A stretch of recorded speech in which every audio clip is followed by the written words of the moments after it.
তিনিচুকীয়াৰ পেঙেৰী আৰক্ষী থানাৰ সন্মুখত উত্তপ্ত পৰিস্থিতি। শিক্ষকক জনমানসত সেৱা কৰাৰ উদ্দেশ্যে ছাত্ৰীক অশালীন ব্যৱহাৰৰ অপবাদ জাপি দিয়াৰ অভিযোগ।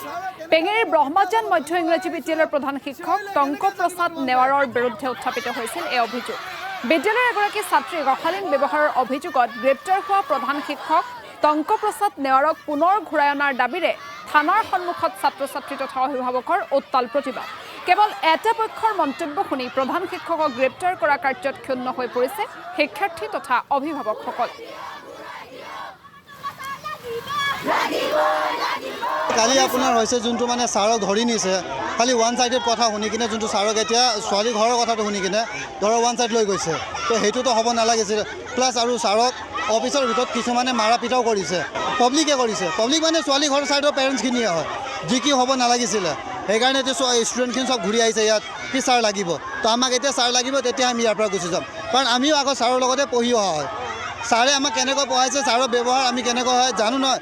প্লাছ মোৰ ঘৰটো ছাৰৰ ওচৰতে, আমি ডেইলি মানে সৰুৰ পৰা ছাৰক দেখি আহিছোঁ। তো এইটো নহয় কি এতিয়া এজনে কৈ দিছে, ছোৱালী এজনীয়ে কৈ দিলে 5 বছৰ ছোৱালীটো ঘূৰি আহিছে, সেইটো নহয় ন। মানে কিবা এটা আছে আৰু ছাৰে যিখিনি কৰিছে স্কুলৰ কাৰণে। আগতে আমাৰ স্কুল পেঙেৰী স্কুল একো নাম নাছিলে ব্ৰহ্মজান স্কুলৰ, এতিয়া ছাৰ থকাৰ পাছত স্কুলৰ উন্নতিটো চাই লওক কেনেকুৱা হৈছে। তো তাৰ হিচাপত মানে কোনোবা ফচাব খুজিছে এইটো। কালি